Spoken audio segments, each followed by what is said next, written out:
Before I begin this episode, I would like to first of all say that I realize that this episode is going to be one that is going to cause a little controversy if the right people hear it.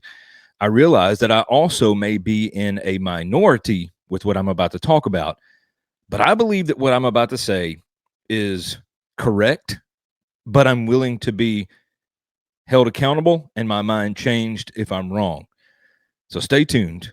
The Doctor Matters podcast starts right now.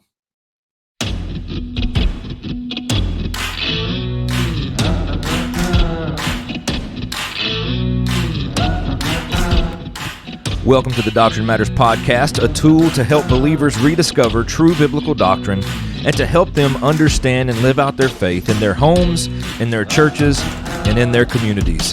Thank you for listening to this episode. Let's get right to it.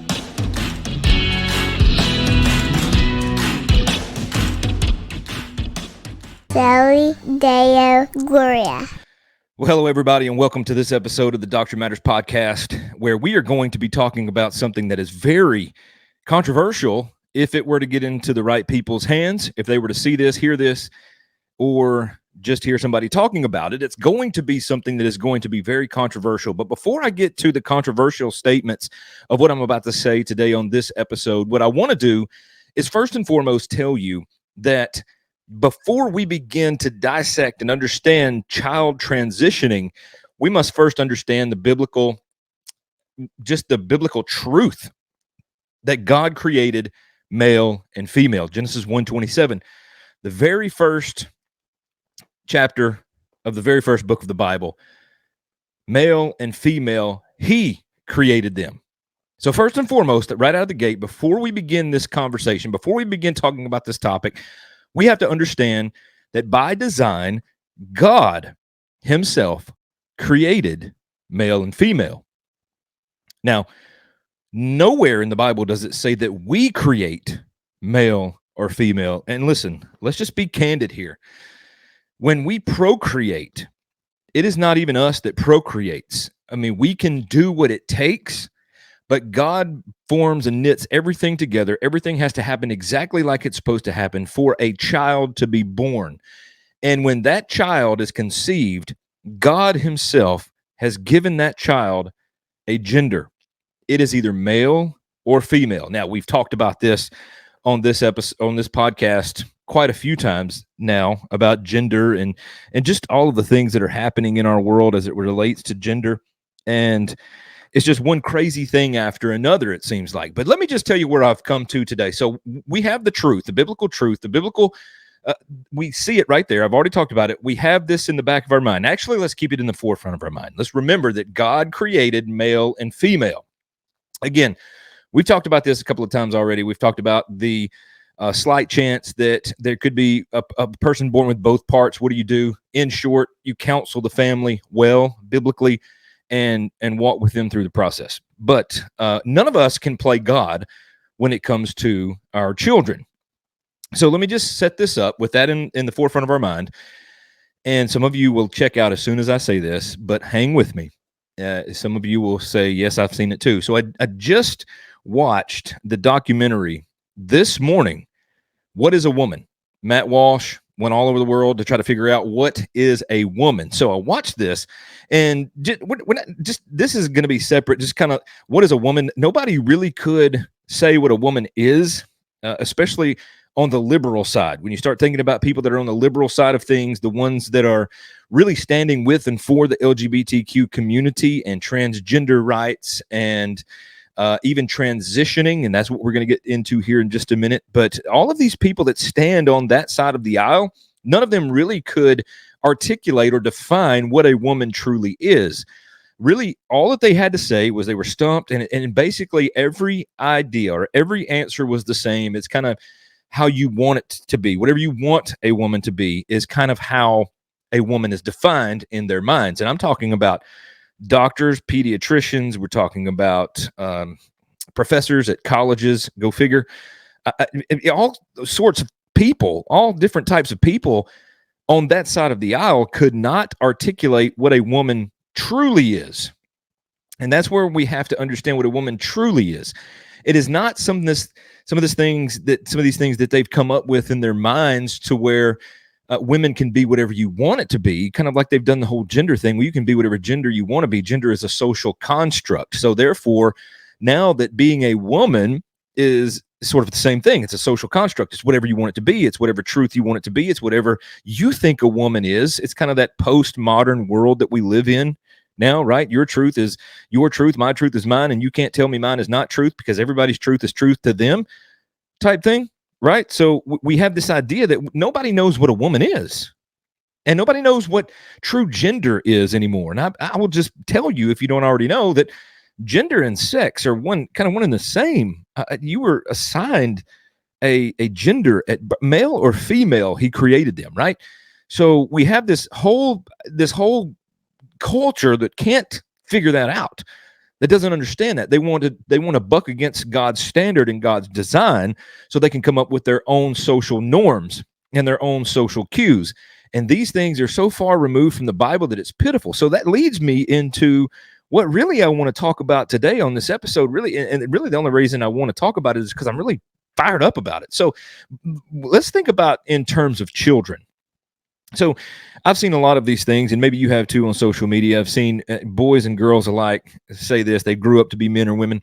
And they said, when I was a child, I loved to play. So this woman now may be saying this. When I was a child, I loved to play with dirt. I loved to play with trucks in the dirt. I loved to play with balls and play kickballs and play sports and all of these things. And I was a tomboy. I'm so glad that my parents didn't transition me to a female or to a male. Rather, I think you get the picture. You understand what I'm saying. And then you may have a boy or a man that grew up and said, when I was a child, I played with Barbie dolls with my sisters. I played with an easy bake oven. I did all these things. I'm so glad that my parents didn't transition me to a female, because children are much different than adults. So which brings me to the adults that think their kids are old enough to choose what they want to be. First of all, even if you're an adult, you don't have the right or the prerogative to choose what you want to be when it comes to your gender, male or female. God has assigned that to you even before your birth. Not even at birth, before your birth, before you came out of your mother's womb. Now, the liberal side, the left side, likes to argue that it's not even a child in the womb. It's not, and that's where we have this whole pushback on abortion, is why the left says, keep your hands off my body, keep your bands off my body, and keep all of these things off my body, because this is mine, and this is not a separate human being, and it is not a separate human being until it comes out of the womb and breathes air for the first time and cries for the first time. And even then, some of them would say that it isn't even a child until it learns or begins to walk or read or learn things. So it just keeps getting more absurd the more down the rabbit hole you go with certain people and certain things. So you have this abortion, this idea of abortion, that they don't even think they're kids in the first place. But then when they are kids, they have this idea that they can still do whatever they want to with their children and think that they know best for their children. In many cases, they think their children know. So if you have a boy that gravitates to a Barbie doll, or a girl that gravitates toward a Tonka truck and wants to go outside and play in the dirt, they automatically assume and think that their child is choosing what gender they want to be at an early age. And I say that is absurdity. And what is sickening, frustrating, and should be criminalized is when parents take underage children. And when I say underage, I mean under the age of 18. I think now underage should be under 21. Because now, I don't know where it is about this in any other state, but in Arkansas, you can't buy alcohol or nicotine until you're 21 years old. So I would even go far as to say is until they're 21 years old, they're not an adult. So I think that if you take little boys, little girls, teenagers, and you say as their parents, they want to be a boy if they're a girl, or they want to be a girl if they're a boy, and you take them and you begin hormone blockers, puberty blockers, and you begin to transition your children, I believe that should be a criminal. I think it should be criminalized. I think you should be labeled as a criminal. I think you should be held accountable in a court of law, because you are beginning to do things to someone else's body that you wouldn't do if it weren't for this liberal idea of being able to transition and change who you want to be. What I mean by that is you're not going to be able to walk up to somebody, slap them around, and cut them with a knife. You can, but you're going to get in trouble for that. You're going to be held accountable. You're going to go to jail. If you begin cutting on somebody, if you begin to do anything against somebody else's body, you're going to be held accountable.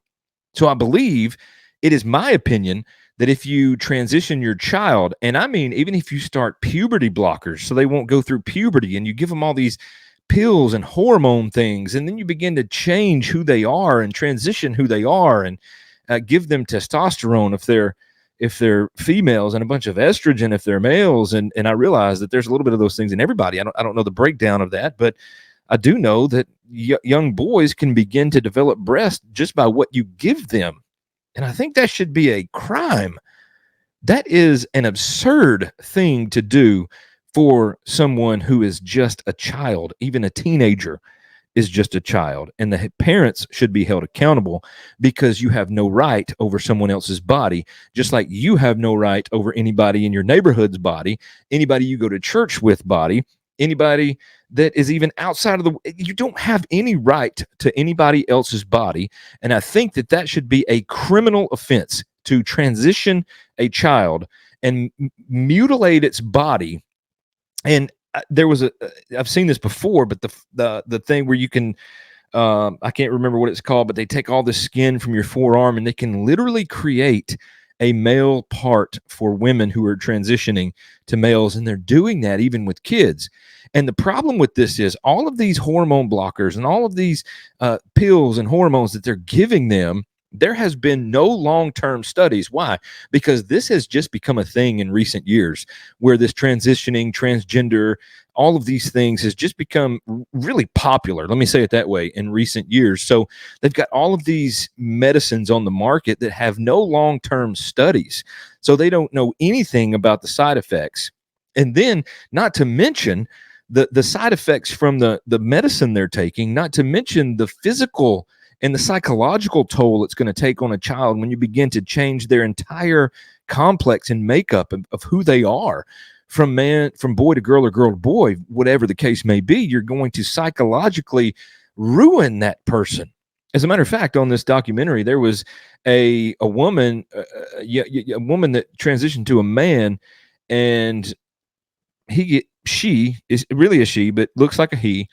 She gets infections 3 to 4 months, every 3 or 4 months. There's all kind of pills that she has to continue to take, and she hated it. She was a depressed, upset, frustrated person because of the decision that she made. So if we can see that adults are making this type of frustrated, just they wish they'd have never done it. If we can see this in adults, what makes us think it's okay to let men and women do this to small boys and girls, to begin to transition children, those under the age of 21, I would say. So if it's that big a deal, there's no long-term studies, so you could be killing your child and not even know it. And second, again, I mentioned the psychological aspect of this. There are many studies that show that members of the LGBTQ, particularly the transgender side of this, and I can imagine as they transition from one to the other, the psychological toll, the suicide rate is high. And listen, it's not because they're being bullied. It's not because they're being picked on. There is not a gay person, trans person, or even somebody who is transitioned that I would ever pick on purpose. Now, I know there's people out there that do. I would never call them names. I would never be rude to them on purpose. I would never drive them to hate themselves. But what I would do is preach the gospel to them, lay out the Bible and the biblical context for all of these things, and tell them that I believe what they did was wrong, but that doesn't mean that I hate them or that I don't care about them or don't even love them, because the fact that I would tell them that what they did was wrong and I don't support that, and I don't support your pronouns, and I don't support these things, that is different. That is not hate. That's not bullying. But then again, our world is conflating these things and they're kind of running these things together. So if you just say, I disagree with you, people are taking that as hate speech these days and letting that drive them to their safe spaces and their puppies. But that is not hate, and that should not drive someone to commit suicide. What drives them to commit suicide is the fact that they have done this to their bodies, or somebody else has done this to their bodies, because they are now not who they were made to be by God. Because we can't take what God has designed as perfect. Now, let me hear me here. We live in a fallen world. We know that not everything is perfect, but by design, made in God's image, the way that God has shaped us, created us, formed us, He has made us with a particular set of eyes, a particular nose. We're going to be a particular body type. And even more specific is, we are male or female. So we can't think that we can naturally take that away and then feel okay about ourselves. It's easy to blame people. It's easy to say, well, it's your fault. It's your fault for bullying me. It's your fault for disagreeing with me. It's your fault that you're not on this side of the aisle with me. So therefore, I'm depressed because of you. It doesn't work that way. Life isn't that easy. It's not that easy just to pinpoint your frustrations and failures and shortcomings and the things that you have gone through bodily and blame it on somebody else just because they disagree with you. But that's the problem. It's the whole chemical makeup of your body that has changed, which naturally would drive somebody into depression. Now, there are a lot of people that can probably walk around and pretend like they are okay with everything. But in the end, if you were to peel back the layers, like peeling back an onion, you would probably find that they're miserable underneath. It's because you're taking what God designed as good, what God designed as great, and you're changing it completely. And that should not be, because that is not who God created you to be. So just as there are a lot of abolitionists that are calling for the criminalization of the mothers who commit abortion, and even the fathers that are pushing them to do this, I now would say we should push for the criminalization of parents who willfully and knowingly transition their child from male to female or female to male. And I will stand by that, because after I see people who have gone through this, and I've seen the physical abuse that they have had to endure, and I see the psychological abuse that they are enduring because of their choice that they made when they were older, you can see that it's not for a child. It's ultimately going to end the child's life earlier rather than later, in my opinion. Number one, because we don't have long-term studies to show the effects on these children when they go through these hormone blockers and all these things. And number two, the psychological aspect. Can you imagine? They even showed on this documentary of it was a botched thing, and ultimately they cut off the genitalia of this young boy, and they told him he was a girl, and he grew up, but he realized that that's not who I am. I don't want to be a girl. I'm not supposed to be. I don't feel like I'm a girl. He wasn't. He was born a male. And ultimately, this young man took his own life, because I can imagine just the psychological pressure and toll it takes on somebody when you do this. So when we see the short-term effects that we're seeing, and leave the long-term effects out of it because we don't have them, we just have the short-term effects and what we're seeing. Why do people continue to think that it's okay and that it's going to get better? Because it's not going to get better. The problem is Romans chapter 1. We've talked about this before at length. They're suppressing the truth that there is a God and their unrighteousness, and they're trying to reconstruct society based off of what somebody else says and what they think. So if they can reconstruct society in a way that is not going to call them sinners, then that's what sinners are going to do. And that's what we see. So everybody that is interviewed about what is a woman, everybody that has a role to play in this, from doctors to psychologists to professors at a college, everybody that has a role to play in this wants to be God themselves. They want society to look a certain way. They don't want anybody to be held accountable. They don't want to be told no. You shouldn't be able to tell anybody no. You shouldn't be able to tell anybody that what they have to say is not true. You shouldn't be able to tell them that that's false, that there is something better and greater out there. Whatever you think of in your head is what's going to be right. Now, here's the problem with that. They think that that's going to create a far better world, that everybody is just going to have their own truth and live together, and everybody's going to be great and happy and get along. Well, the problem is when you go against God's standards in such a blatant way, and let me just say this, if you go against God's standards at all, like if you're just going against God's standards, you are going to find yourself in a bad place. You're never going to have that peace and that comfort and that awesome society that you're searching for, because you're bucking against God's standard and against God's design for the human race. We are all created to worship. And many of us that are believers, we're worshiping the triune God of the Bible. Others are worshiping creatures, images, themselves. They're worshiping the culture, whatever they can worship. Everybody worships. It's just a matter of who you're worshiping or what you're worshiping. And I'm afraid these people that are giving in to this transitioning thing, they're worshiping the culture, they're worshiping their own thoughts and emotions, and they're gonna have, for lack of a better phrase, they're gonna have hell to pay in the long run, and even the short run, because we're already seeing it. And I know that this is unpopular to some, but even to you believers, you may say, well, pressing charges and bringing parents into a court of law because they've transitioned their kids is a little harsh. Well, we will disagree there, because I think they should be held accountable. I think they should serve time in jail, and I think that they should have a harsh punishment for mutilating children. And it's something that until God changes my mind, I'm wide open for you to help me understand where I may be falling short here. And before you tell me I sound like I hate people, or I hate trans people, or I hate those who have transitioned, or I hate gay people, I can tell you I don't. I believe I already have in this episode. I do not hate anyone. I do hate the ideology. I hate the methodology. There are a lot of things that I do have a righteous indignation about, but I don't hate the person. The Bible, I believe we can make a case that God hates.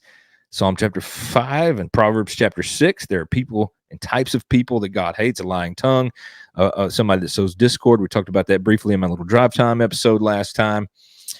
But we can make a case that God hates people, but the Bible never tells us that we should hate people, regardless of their where they fall on the rainbow spectrum, whether they're a believer, whether they agree with the same theology we hold to.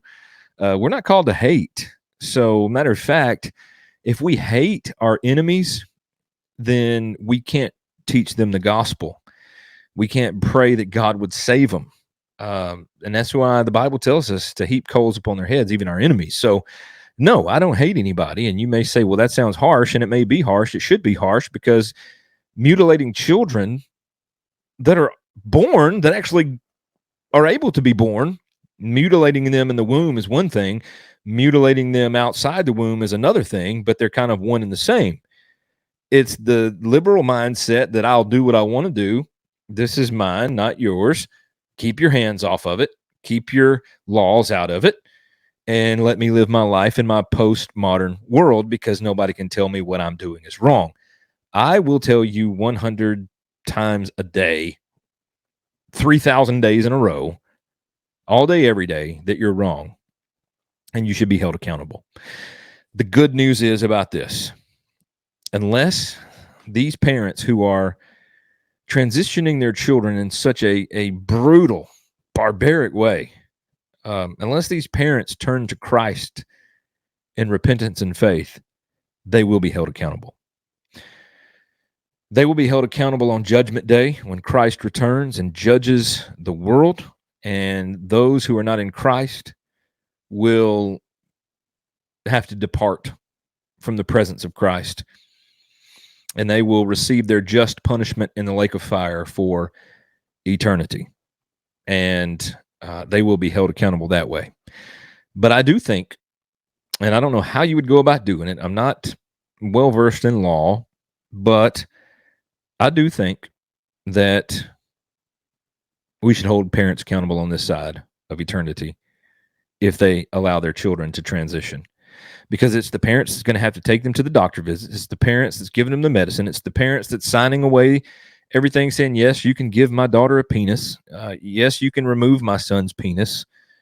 You can do whatever you need to do, because this is what they want to be. I wanted to be a Major League Baseball player, but here I am. Although I'm a little old to be a baseball player now, I never was in the major leagues. I didn't even finish high school baseball. So kids can want to be a lot of things, but that doesn't give the right for parents to make that happen. And you may say, well, you're talking about baseball and gender. Nothing really different. It's about the same. I wanted to be this. I wasn't, because I wasn't designed to be that. God didn't give me the skills I needed to be a baseball player, just like he's not going to give your son or daughter what it takes to be something different than he created. So we shouldn't help them along to do that. Yeah, I get it. It breaks down my analogy, because I can do all I can do. My parents can help me be a better baseball player. They can help me throw better. I've got coaches that can help me do these things. But we're talking about what I wanted to be in my mind as a child. Just like you can think, well, they're playing with Barbie dolls. In their mind, they want to be a girl if they're a boy. No, it doesn't work like that. I can wish in one hand, want in the other, see which one fills up faster, whatever. Believe that's what I was told. Actually, that's not how it was told to me. I'm saying it a little more G-rated. Yeah, so I'll say it that way: wish in one hand, want in the other, and you can figure that out if you don't know it. But yeah, so yeah, my stance is, just so we're clear, I believe as an abolitionist that there should be criminalization for someone who commits an abortion inside the womb, that mutilates that child inside the womb. And I believe in criminalization for those who mutilate their children outside of the womb as well. And that's where I'm at. And I'd love to hear what you say. I'd love for you to comment below and tell me what you think. Do you think that that's too harsh? Do you think that's not harsh enough? Do you think I'm right on in saying that we should criminalize transitioning children? I think we should outlaw it, make it illegal. I know some states have stopped that and won't allow it until a certain age, but still, I don't think it should be allowed ever at any age. I don't think it should be allowed, if it's going to be allowed, until they're at least an adult of consenting age. And I say that is at least 21, in my opinion. But I think it should be never. I don't think you should ever transition into what you were not born to be. Throw this garbage of social constructs and gender out the window. Male or female, God created them. Not a mother, not a father, not a grandmother, not an aunt, not an uncle, not a guardian, not yourself. Male and female. He, Genesis 1:27, he created them. So the same way that we opened it is the same way we'll close it. God creates male and female, not us. We should definitely criminalize, make it a crime for parents to transition children. It's barbaric. It is terrible. It's awful. And it should never happen under our watch. Unfortunately, it does. And one day, those parents will pay a just penalty. They will receive a just reward. And that is judgment for eternity. So tell me what you think. Leave a comment, like, share, subscribe, do all those things. Tell me I'm an idiot. Tell me I'm foolish. Tell me that I'm way off here, but I don't think I am. And if you want to bring your best argument to help me change my mind on this, I'm willing to listen. So until next time, thank you for listening. Pray for these folks. Pray for these folks. Pray for these folks. Pray for these children, and pray for these folks that have this liberal mindset about gender and all these other things. So until next time, God bless.